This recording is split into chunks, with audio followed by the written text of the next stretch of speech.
We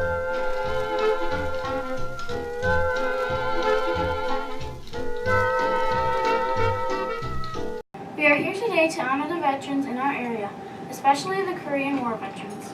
The Korean War has been called the Forgotten War, but we hope today in some way we all will remember. In the following few minutes, you will see 7 mini videos. Each one will feature a few of the men and women of our area. Many of the photos are from the 1950s Evening Tribune newspapers. Each video will also feature an interview we had with a veteran. We have also created a slide in each video that honors every man and woman that served during the Korean War era that touched Hornell. So sit back and let's honor our veterans together. Hi, I'm Ayana. This is the first volume of our videos. Hi, I'm Ayla. The battle we will look at is the Ozone War. Hi, I'm Jessica, and we'll see what it's like in the 1950s. Hi, I'm Thomas. We'll learn how it started. Hi, I'm Brecken. We are going to know the presidents. Hi, I'm Alea. The veteran we interviewed was Mr. Brandel.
Where did you serve, Sal? Right. Do you remember where? What base? Fort Campbell, Kentucky. Fort Campbell, Kentucky. What branch of the service were you in? What was your job? So, he just asked you, what branch of the service were you in?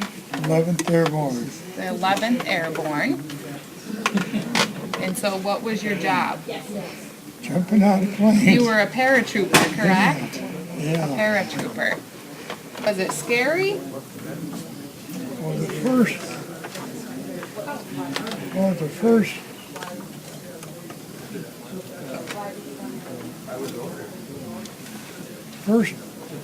jumps we did, it was scary there because you wanted to get it over with, and then when we got it over with, why it didn't seem to be anything to it. Yeah. How high were you? 1,000 feet. 1,000 feet high. Were you afraid of heights? Yes, yeah. Before you started doing that, you were? You're not afraid of heights until you get close to the ground.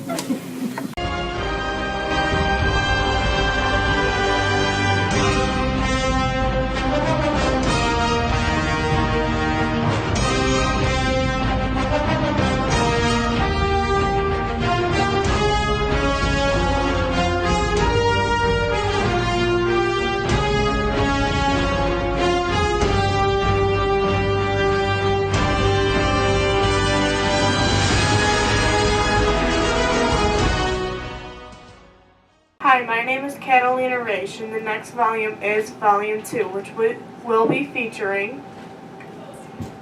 Hello, my name is Daniel Sisko, and I will be featuring the UN. Hi, my name is Gilbert Venus, and I will be featuring Cold War. Hi, my name is Troy O'Brien, and we interviewed Robert Gaffney. Hi, my name is Latoya Perry, and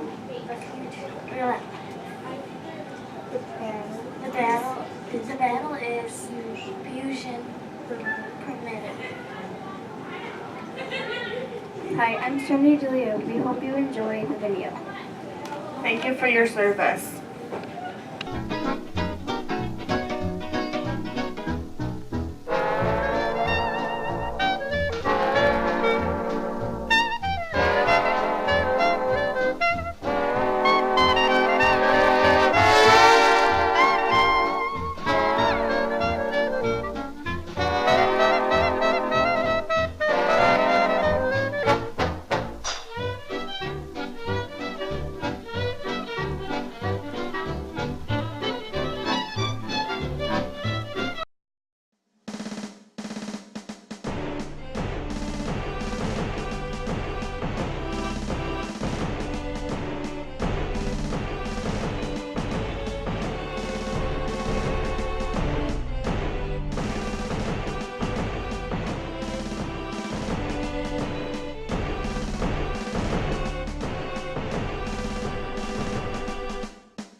Experiences and stories. Well, when we first got over there, you go off the boat. The base is Inchon, and that's where they just, around that area, if you watch golf on TV, they had a big golf tournament there a few weeks ago. And Incheon was didn't have a port. The ship stayed outside and you went in they picked up these little 20, 30 carrier boats to bring you ashore. And we got ashore, we were then given our assignments, and ours was 7th Division headquarters, a place called Camp Casey, which was up near the 38th parallel. And on that, we thought that the war was on a truce then. They weren't fighting, supposedly. As soon as we got on the train, they handed us these carbine rifles. And we said, well, what do we need these for? To stop shooting and stop. Well, just in case the North Koreans decide to invade again. So we had them, we went up there, we had to take up, we had never shot a carbine before. We always shot the big rifles, the M1s, in basic training. So we had to learn how to shoot these, to learn how to clean them. You have to keep everything clean. So when we first got there, we were living in tents. There were 10-man tents, and with a big stove on each end of the tent, which the tents were about as long as this room and about as wide. So there were 10 guys in there on cots. After about 6 months, they had built these Quonset huts, and there's pictures of them here somewhere we'll pass around. And so we moved to Quonset huts, and that was kind of like, oh boy, this is great. We're almost like living in a Holiday Inn. Not quite.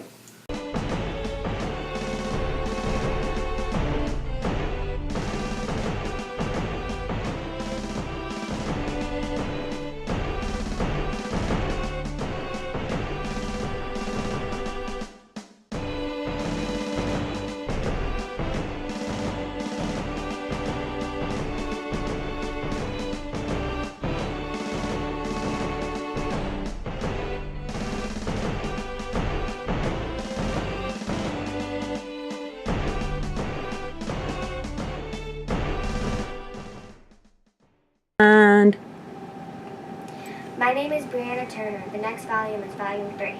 The battle we will look at is the Battle of Inchon. We're going to look at the women's role. We interviewed Miss Wyant.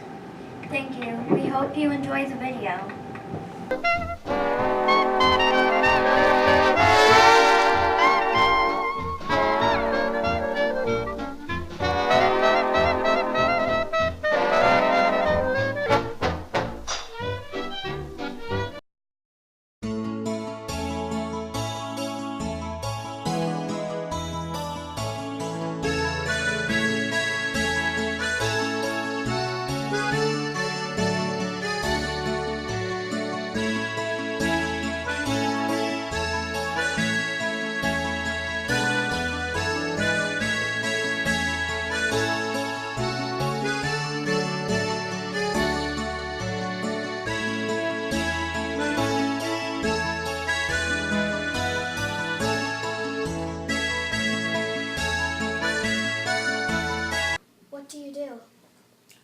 I worked in an Airman's Reassignment Division headquarters in downtown Waco, Texas, reassigning airmen all over the world by their numbers. No names. A funny thing I wondered about when I was reassigning airmen. They weren't being reassigned to Korea. They were being reassigned to Saudi Arabia. And I had never heard of Saudi Arabia.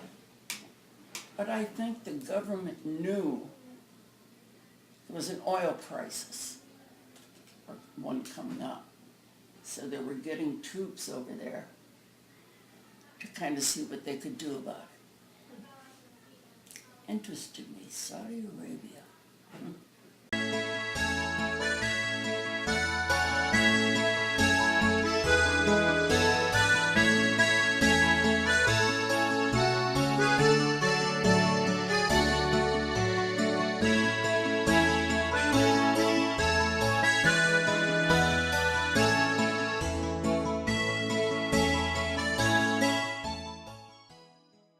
Hi, I'm Cassidy. The next volume, Volume 4, is about the MASH unit. I'm Kenny Robinson, and it's also going to feature the Battle of the Imjin River.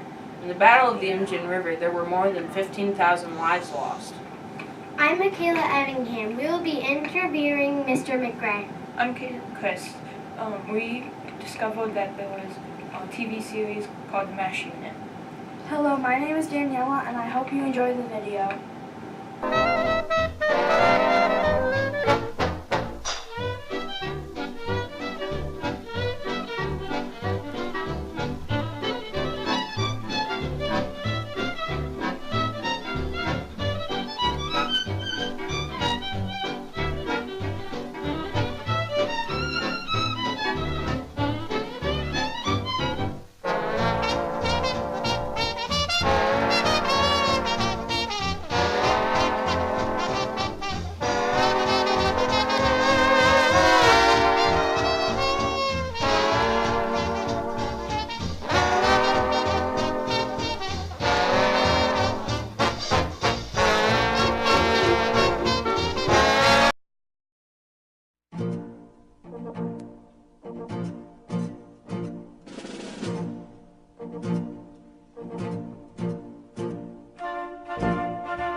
But what I'm going to talk to you about is I got wounded while I was in Korea, and I was with the Second Infantry Division, and this is their patch. And the Second Infantry was an outfit that was formed in World War I. And my father was a veteran of the World War I. And then this army goes from one war to the next. This is World War II, same outfit, and my brother was in that. And what's the coincidence for today? How many years? How many years for what? Since I got hit. Oh, it was 62 years ago, October 13th.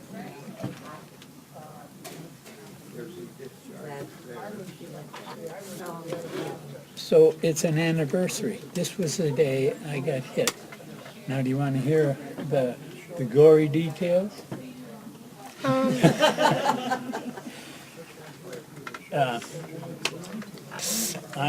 Our outfit had been attacking various hills, and as luck would have it, up until now, till a certain point, we had been lucky we hadn't run into any contact with any of the Chinese or the North Koreans. We had got out, walked up this hill, and got up just before dark, and we dug in for the night. What you do is you try to dig a foxhole for yourself in case something happens. And lo and behold, it was a bright summer or evening. You could see a silhouette against the trees and those kind of things. It was very bright. And all of a sudden, and there was about a platoon of us, and all of a sudden we could hear voices, and they were in English. And so it became apparent, and we saw these guys silhouetted against the sky. And we were all aiming our rifles at a particular person. The man I was sighting on, after our sergeant hollered halt, I saw him take a hand grenade. And he threw it.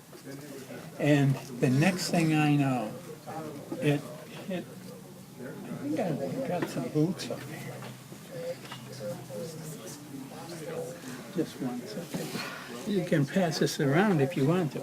This boot, similar to this, hit me right in there. The guy showed through, and this was a concussion hand grenade, not a metal hand grenade. So the minute it hit me, it was like I was on a diving board. I just lunged with all the speed I could, and guess what happened? I landed on another one that somebody else had thrown, and it picked me up and threw me over the side of the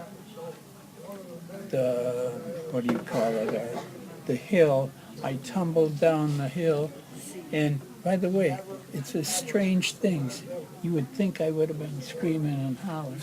I didn't feel any pain, but yet when I stopped rolling, I bumped into a tree, and I was pretty sure I was going to die. So anyways.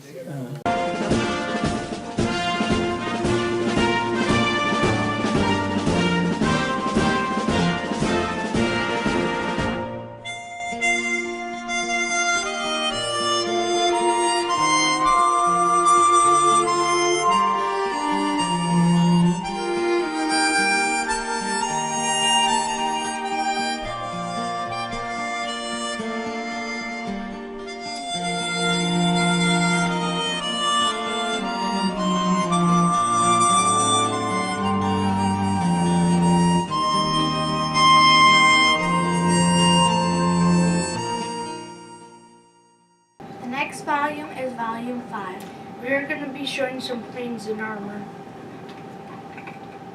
We interviewed Mr. Ezio Fiacco. We researched the Battle of Bloody Ridge. Thank you for your service.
this is me.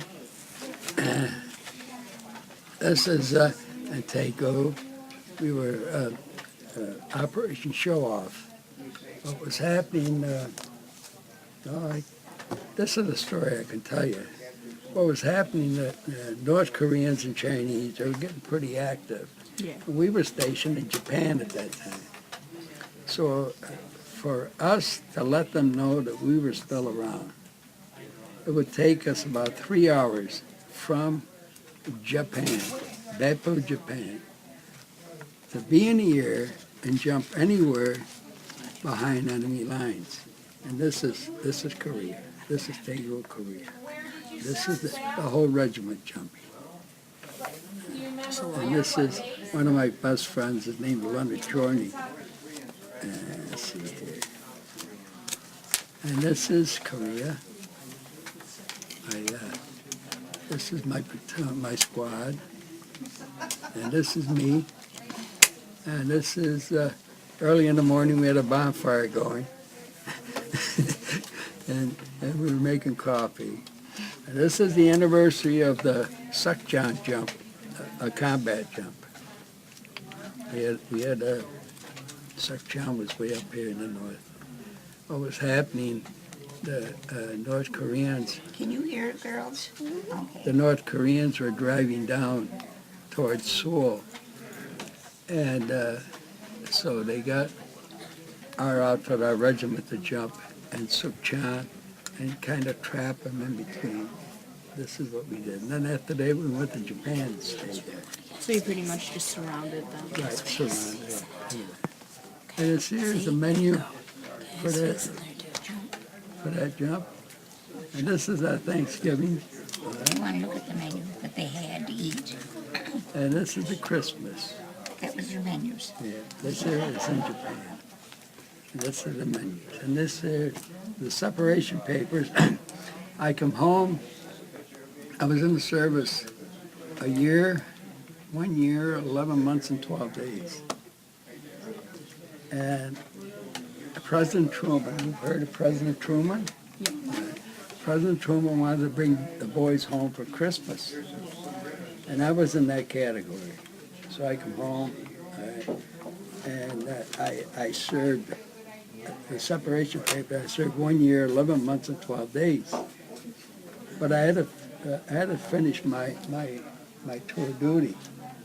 So from there, I had to enlist in the National Guard for a period of time before I got my discharge papers.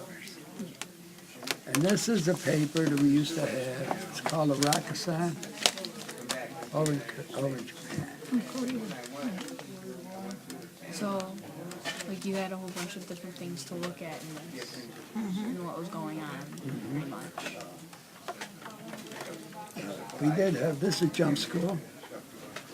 This is the first week, second week of jump school.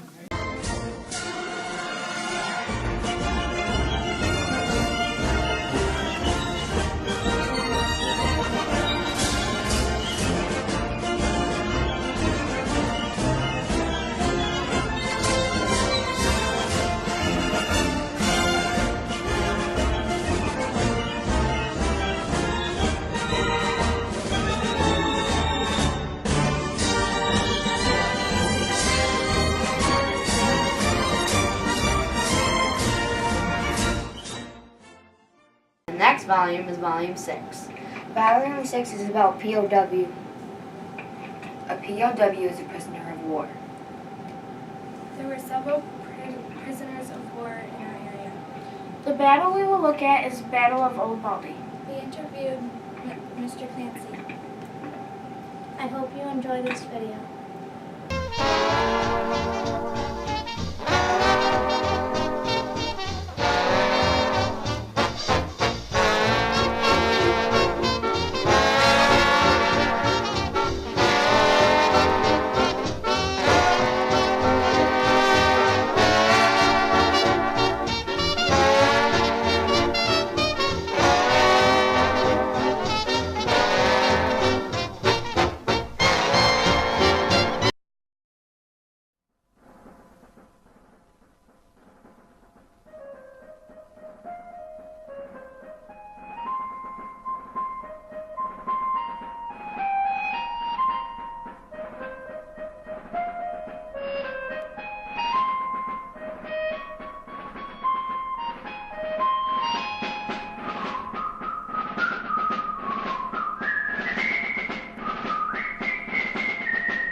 sure it doesn't get worse, too bad. And over here, I hope I'm not shooting you down here. I know you want to go. This page here shows you. It tells you all about the bomb. It's the same bomb they dropped on Hiroshima, and it tells you about the time and date and all that stuff. And then down here, it tells you how close we went to the bomb blast, right under that line there. Just above it, 2,624 feet, which is a half mile. And the mushroom went right over the top of our heads, you know, we could see it going. And then they had stuff like tanks, airplanes, foxholes, all kinds of equipment spread out for, you know, a mile over in the area of the blast, so they could see what it would do to that stuff. And before we had the test, we were told to pick out 3 items that we wanted to go back and look at. And I had picked out a tank, and it threw the tank 60 feet from where it originally was. They had things in the ground so you could tell from where it was to where it is, where it ended up. So we knew what happened. So one of the main things that I always told my grandkids and my children, never ever go in a building or anything that would be blown up. If you know there's a bomb being dropped, get in a ditch. The better the ditch, the safer you are, because flying objects, you know, you want to get where you're not going to get hit by something. So that's one thing you should always remember. Never, ever go into a building. Get on the ground. Get in a hole of some kind. And then you have a 50-50 chance of surviving it. Okay, so you stop and think. The people in Japan and Hiroshima, when that bomb was dropped, 140,000 were killed. 140,000. We went through the same bomb, 2,000 of us, and we all survived because we did what we were told to do, you know. What would you want us to learn from the Korean War? What would I like that I learned from the war? Yeah. Well, I'll tell you one thing I've always said, and I'll tell you the same thing. When I went into Korea, we landed at Incheon, and through the years, the time I was there, I seen a lot of Korean people, and they were very humble people.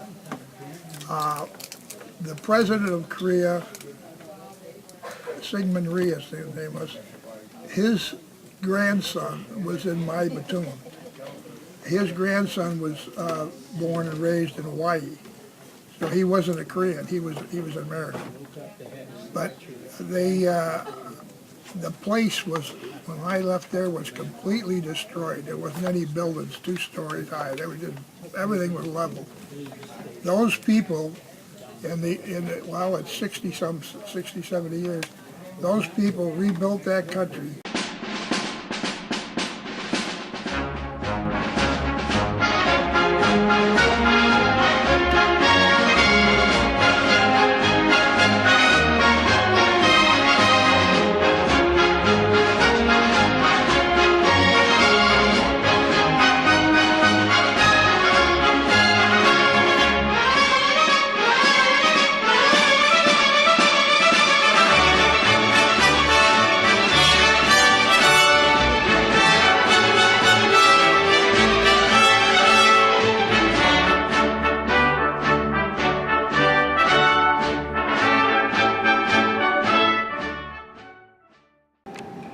This is the final volume today. We're going to take a look at the Battle of Fort Jump Hill. We will also be looking at the ceasefire and no peace treaty. We interviewed Mr. Pettibone. Enjoy watching.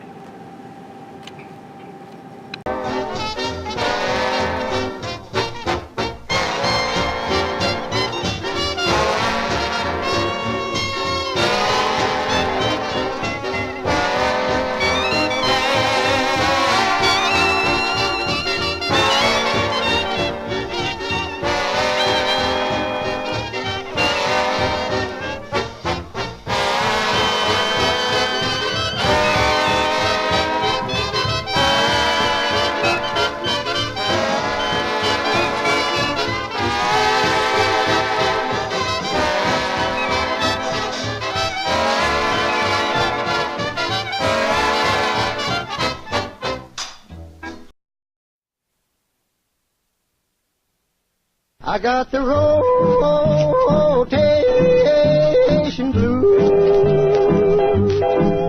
I'm a lonely soldier sitting in Korea. I'm a lonely soldier sitting in Korea. But rotation's coming, so I shouldn't have no fear. Just a few more weeks, rotation's gonna set me free. I was on a gun that shot 9 miles. Yeah, like I could shoot from here to Alfred Station or something like that. And then, Did you shoot it? oh yeah, I shot them for years. And then there was the Wisconsin is a battleship. Their guns would shoot 24 miles. That's like shooting from here to Wellsville. Wellsville's 25 miles, but they were big guns. Yeah, when we went to Korea, we hit a storm this side of Panama Canal, and we lost 5 guys in the ocean, and I never seen them again. So you don't know. Cause the FEC's too far east for me. I'm gonna pack my bags and sail back over the sea. I'm gonna pack my bags and sail back over the sea. Cause the A-frames in Korea just don't look good on me. I got the rotation blues.